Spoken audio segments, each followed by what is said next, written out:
Hi, my name is Kendall Harris. I'm the admissions counselor and digital engagement strategist here at the Academy. Thanks for joining my application workshop. This is my second time doing this. We started these last year just to help students get through their applications, learn how to fill them out, just help with any questions. I also do have an application tutorial that I filmed. I don't think it's been uploaded yet, but as soon as we have that up, we'll be able to share that as well. So this is just um, application 101, so the very beginning aspects of the application. I do want to just give some information that this application that I'm working on right now is for Indiana residents, so domestic students. So if you happen to be watching this or you're in the chat right now and you're not sure how you should be applying, so if you should be applying domestically or internationally, drop your name in the chat or send me a message and I can make sure I connect you to the right person, and I'd be happy to answer any questions as well. Let me go ahead and click over. So I like to start these workshops with just a couple golden reminders. A couple of these were compiled by me, some were compiled by my student ambassadors. So I have 5 for you. First one's being answer each question thoroughly. So you'll see in a little bit, our application has a few different short answer questions. Some of them have a word count. I believe it's either 200 or 250. And then others don't. So when you're doing these short answer questions, you want to make sure that you're, one, getting your point across, two, meeting the word count, but also, we want your short answer questions to be more than just like 2 sentences long. As somebody who does review these applications very thoroughly, I don't feel like 2 sentences really gives me the information that I need. Ask questions is number 2. So that's what I'm here for. That is what like 70% of my job is answering your questions, and I'm very happy to do it. So through the process, the application process and beyond, that's what I'm here for. So if you're filling out your application and you have questions, take a break, call me or send me an email. I will drop my email in the chat once I am done presenting. So you can go back to your application anytime. So just take a breath, take a break, and I'm happy to help. Pay attention to directions is, in my opinion, the most important one. When you're doing your short answer questions, we do have prompts for you to follow. So we do want you to stay pretty close to those prompts. The biggest area for me, as somebody who reviews the applications, is for your references, making sure that your references are being sent to the correct people. Now, I will show you kind of what that looks like, but just to go ahead and get that in your mind is, hey, make sure you're reading the directions. That will make it a lot easier for you and for me. Don't overthink is a lot easier said than done, and I completely understand that. That's coming from somebody who overthinks everything. But just know that, these applications are a really good way for us to learn more about you. And we actually really enjoy reviewing them. So if you're maybe worried, the example I've been giving a lot is, let's say you don't do a lot of extracurriculars. Maybe you have a job, or maybe there's some other circumstance and you just don't do extracurriculars. I don't want you to think that that is going to opt out your application for any reason. So I never want you to overthink something like that.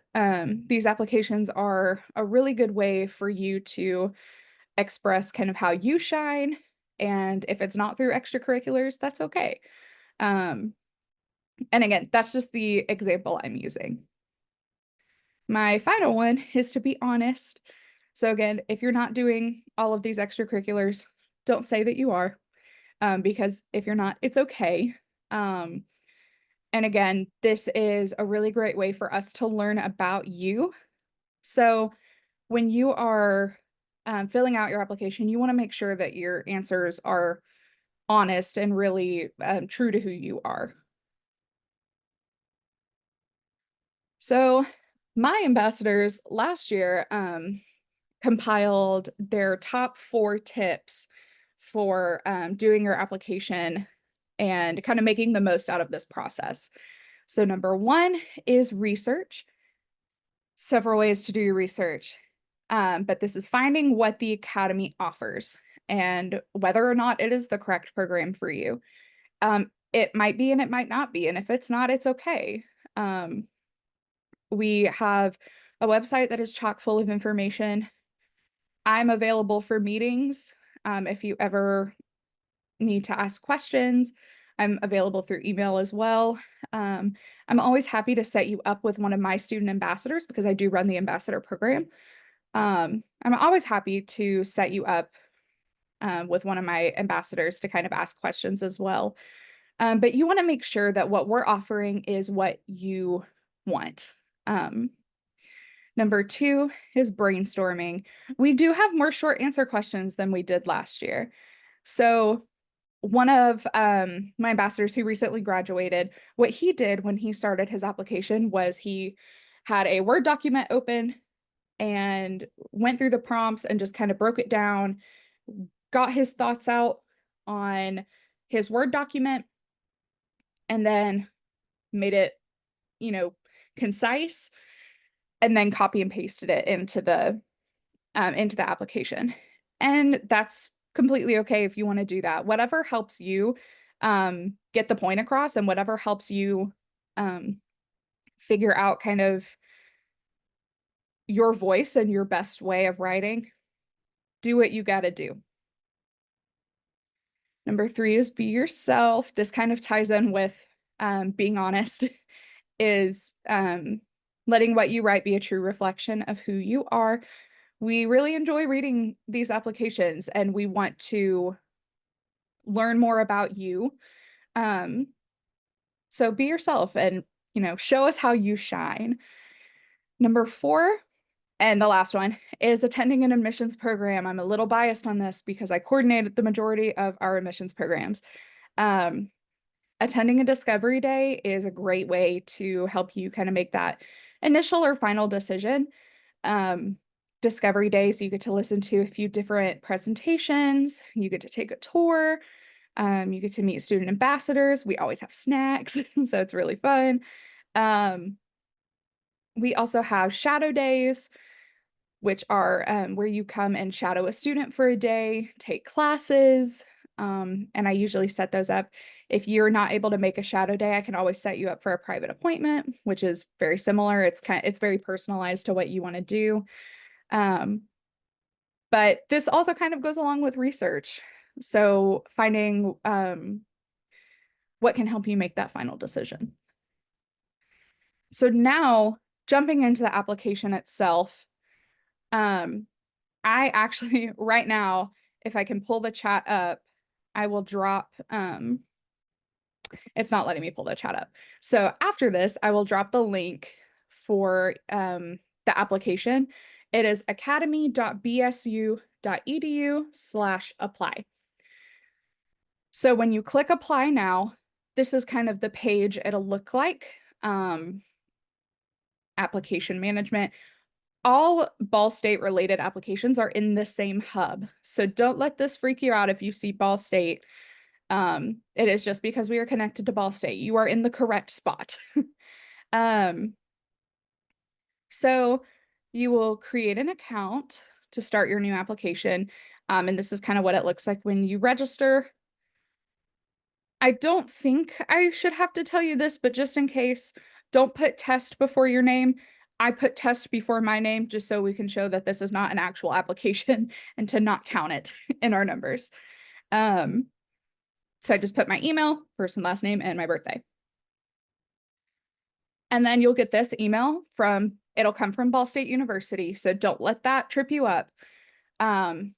This is just to set up your account. So you'll want to activate your account. And you'll set up your password. Then you'll log in. And it will give you a temporary PIN. So you want to make sure you hold on to that because it will have you use that to log in before it has you use your password.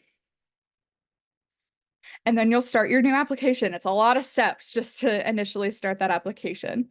You'll go to active application cycle, Indiana Academy application. As I mentioned, all of Ball State's applications are in one hub. So you'll want to go to Indiana Academy application. And this right here is what it will look like. And you'll just click create application. And then you'll get an email. So I never could find the email I got sent from when I was testing the application this year. So this is the one I got last year. But it's just a very quick thank you. The hyperlink to getting back into your application, as well as kind of what you need. So your application might be complete, but these things that are listed here, we have to have, or else we cannot review your application, which I will get into a little more. So I do have it shown on the side, what you can kind of see what's coming up, what you need for the application. Minus where it says rank and response. That is a different aspect of the application now. I wasn't able to get in and screenshot the new one. It was being weird with me today. So when you're entering in all this information, you want to make sure that anything with the red star is filled out because that is mandatory information. And then there is, of course, optional information at the end, and you would just click continue. I wanted to put this in that if you happen to get a message where it says we cannot validate the application or validate the address, just go ahead and skip validation. You can always go back to it. We can always change it. It will still let you complete your application. This is just the address to my office, and for some reason this application does not like that address. So moving on from personal details to academy information. So we want to know what year you're applying and for what term. These years I'm using right here are going to want to be pushed. So 2027 and 2028. And I used two different ones to kind of show you what it would look like. So let's say you are a freshman right now applying for your sophomore year. So that would be class of 2028, not 2027. And you're applying for the application term of fall 2025. We are non-residential only for sophomores. So you will want to click on non-residential program. And I just wanted to show that that is all that will pop up. When you select for your junior or senior year, you will have that option of residential or non-residential. If you are not sure what you want to do, whether or not you want to be residential or non-residential, we can always change that. So you're welcome to put non-residential and then change that later on. You will just have to let us know so that we can prepare and so that our Res Life staff can prepare. And then, of course, if you're residential, you can always switch to non-residential.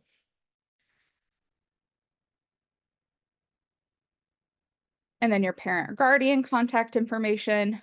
Again, everything that's starred needs to be filled out. The purpose of this is for me, especially if you haven't started yet, to just show you what it will look like screen by screen. And this is not my mom's actual address or my mom's actual name.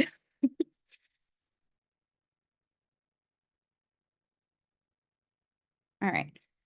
So we do ask legacy information is what it's called. So whether or not parents or siblings have attended.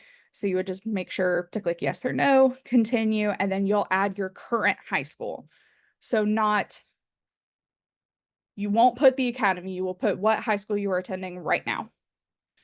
I put Seymour High School because I actually went to Seymour High School in Tennessee, not in Indiana, but I found out there was a Seymour High School in Indiana, and I thought it was funny. So I used that.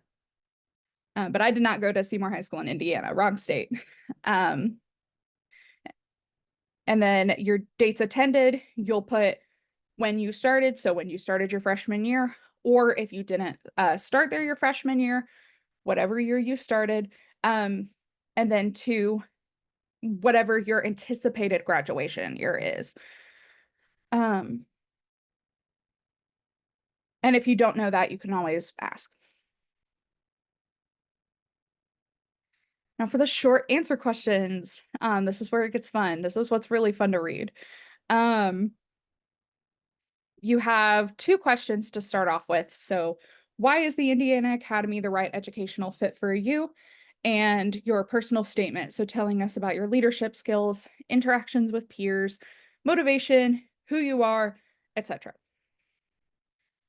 We put a nice bold red note here, making sure that you are paying attention to the content, organization, spelling, and grammar. And this is why I do recommend using a Word document or a Google document to start these applications, is so that it'll help you watch for any grammatical errors. And then you can always go back and organize. And yes, it is 200 words required. So we want to make sure that you are getting your point across and you are able to write.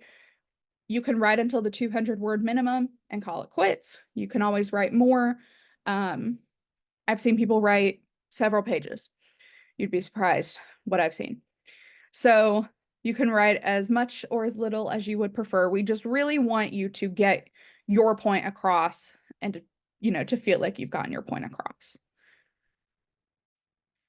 Personal development is the new section we have. So I wanted to show you kind of what this looks like.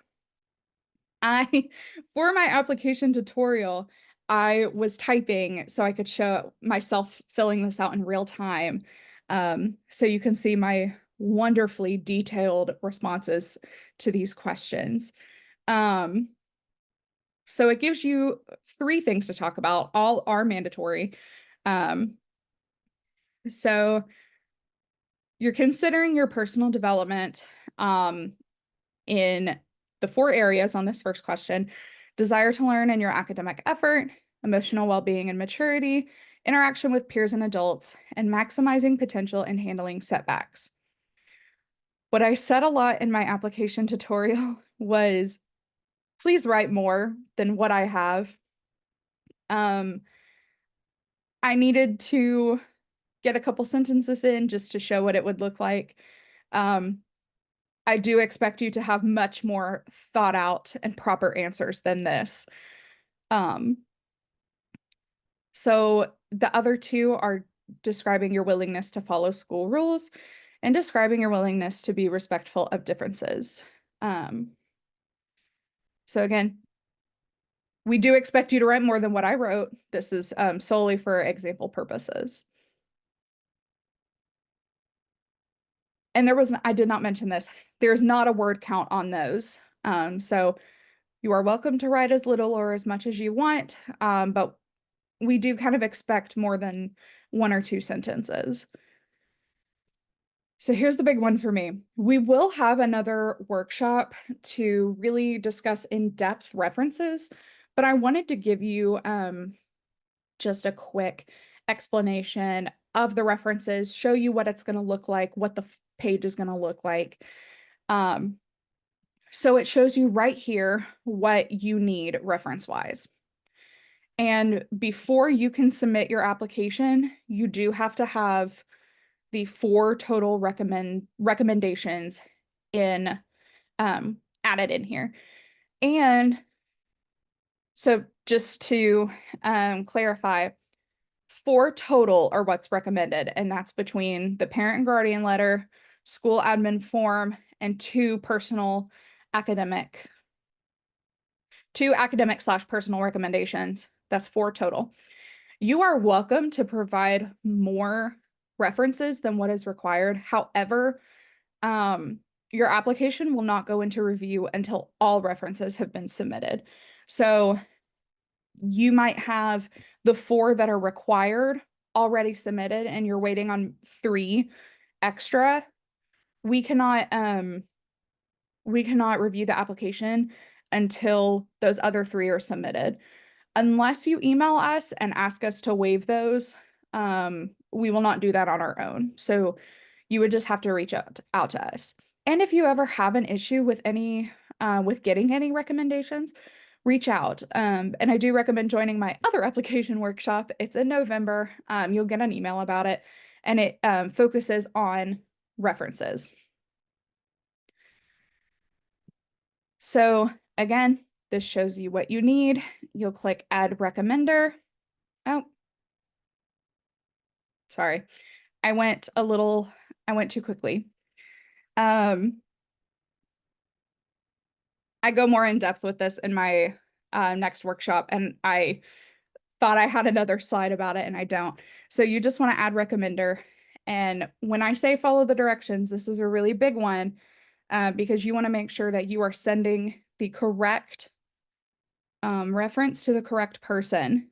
I see a lot of times the school administrator, so your guidance counselor, principal, front office, will receive the parent or guardian letter. If the school administrator does not have the school administrator form, they cannot get us the information we need and we cannot review the application. So that is why it is so important to make sure that you are not speeding through this application and that you're watching what you're doing and following the instructions, because it does make it a lot easier on me when the proper when the proper forms get sent to the proper people. It makes my life a lot easier. So then you have your signature, and then you review and submit. Now, when you have your references, once you add them in, those requests will actually automatically get sent out. So once you have them, they're out and you don't have to worry about it. We keep track of everything after that. And as those references come in, we'll be notified, we'll be able to see. Now, something else I did want to mention is transcripts, test scores. We are test optional. You are not required to upload any test scores. Once you submit your application, it takes you to an application portal or your student portal. And in that portal, you'll be able to see exactly where to upload your transcripts.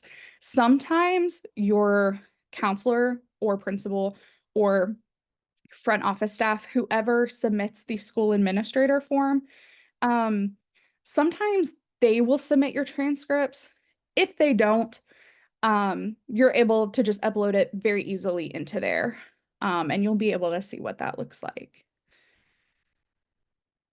So for my last slide, this is where I give you the opportunity to ask me any questions. And I am going to go ahead and stop sharing my screen. Just a quick location change to say thank you for watching my application workshop, and thank you for joining if you were in the live Zoom chat.